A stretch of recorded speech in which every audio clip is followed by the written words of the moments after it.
আসসালামু আলাইকুম ওয়া রাহমাতুল্লাহ। সম্মানিত দর্শকবৃন্দ, আপনারা দেখতেছেন আমি এই মুহূর্তে রংপুর কুড়িগ্রামের একটি চরাঞ্চলে একটি প্রতিষ্ঠানে দাঁড়িয়ে আছি। তো এই প্রতিষ্ঠানের একটি ভিডিও চিত্র আমি মানবতার সেবায় শৈল পেজে তুলে ধরি। এই প্রতিষ্ঠানের যেটা মূল সমস্যা ছিল সেটা হচ্ছে এই প্রতিষ্ঠানে কোনো ফ্যান ছিল না। 4টি ফ্যানের আবেদন ছিল, এই প্রতিষ্ঠানে ফ্যান ছিল না। তো আলহামদুলিল্লাহ আমাদের এক প্রবাসী ভাই এবং এক প্রবাসী বোন 15,000 টাকা অর্থ সহযোগিতা করেন। সুপার স্টার ভালো মানের যে ফ্যান 4টি এই প্রতিষ্ঠানে আমি নিয়েছি। ফ্যান লাগাইতে যে তার লাগবে সে তার এবং বোর্ড সহ আমি এই প্রতিষ্ঠানে নিয়ে এসেছি। তো এখন তার এবং বোর্ড এবং ফ্যান সমস্ত যাবতীয় যে বিষয়গুলো আমি এই প্রতিষ্ঠানের ওস্তাদকে বুঝিয়ে দিলাম। তো এই যে আপনাকে 4টি ফ্যান এবং তার বোর্ড সহ আপনি সবকিছু বুঝিয়ে পাইছেন। আমাদের এক প্রবাসী ভাই এবং বোন 15,000 টাকা অর্থ সহযোগিতার মাধ্যমে আজকে এই মহৎ কাজটি করেছেন। আপনাকে কেমন লাগতেছে? খুব ভালো লাগতেছে, আলহামদুলিল্লাহ, অনেক খুশি। আপনি তাদের জন্য দোয়া করবেন কি?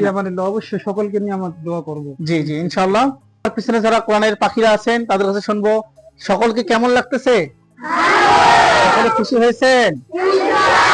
ইনশাআল্লাহ। আমাদের এক প্রবাসী ভাই এবং এক প্রবাসী বোন যিনি আজকে অর্থ সহযোগিতা করেছেন, সকলেই প্রবাসী ভাইটি এবং বোনটির জন্য দোয়া করবেন। পাশাপাশি মানবতার সেবায় সোহেল পেজের জন্য সকলেই দোয়া করবেন। সকলে ভালো থাকবেন, সুস্থ থাকবেন। আসসালামু আলাইকুম ওয়া রাহমাতুল্লাহ।